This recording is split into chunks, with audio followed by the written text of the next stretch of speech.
In this video, I'm going to talk you through how to choose and register a web hosting provider. Well, the first thing that you need to do is to find a web host that has a good reputation. And to do that, you want to ask around, you want to look on marketing forums and web design forums and that sort of thing. And just simply ask around for recommendations, and people who have used a particular web hosting company and are happy with it will come forward and say, yes, you should go with this particular company. And the next thing, which relates to the first one really, is how reliable your web hosting company is. And then you want to see what the web hosting company offers. Do they just have sort of bog standard web hosting, or do they offer other things as well? Do they offer cPanel and Fantastico, for example? Will they let you run PHP scripts and host MySQL databases? What about the software that comes included? Do they have WordPress or Joomla or shopping carts and so on? All these considerations need to shape your decision. And then there's the operating system that the web hosting company runs their servers under. Most web hosting companies run Linux.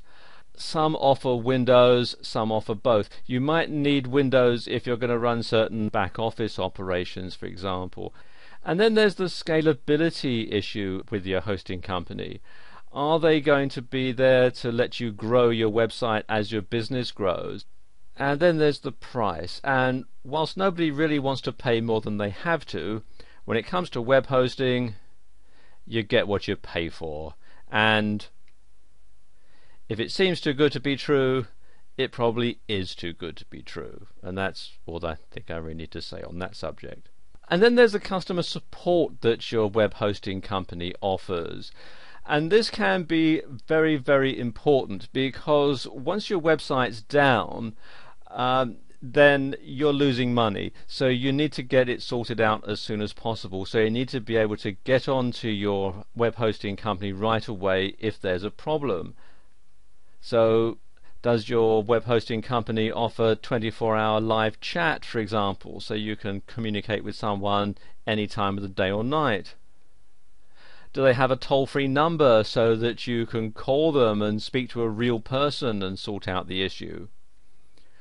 Or do they just have an email help desk where you submit a ticket and they get round to answering it when they feel like it?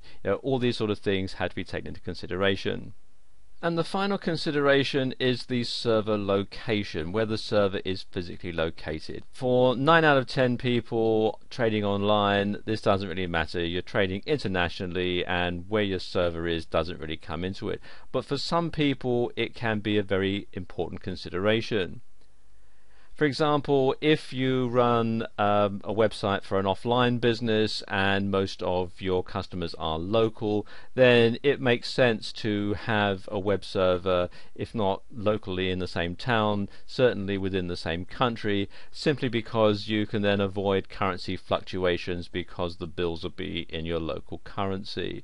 And then there are the legal issues. Now, I'm not a lawyer, so I'm not going to go into a lot of detail about this, but do bear in mind that every country is different. There are some things that are perfectly legal to do in your home country that might get you sent to jail if you do them somewhere else.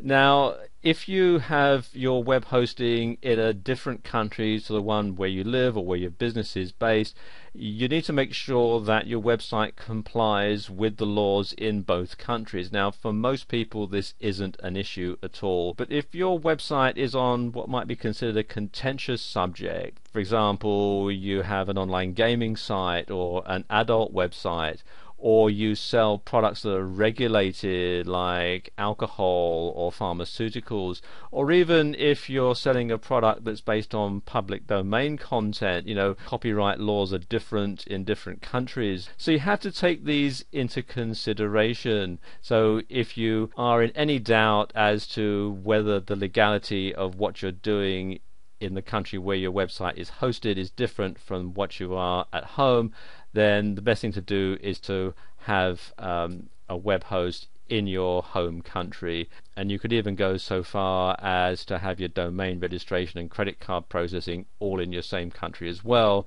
because then it just falls under one jurisdiction, and that's not legal advice, it's just common sense.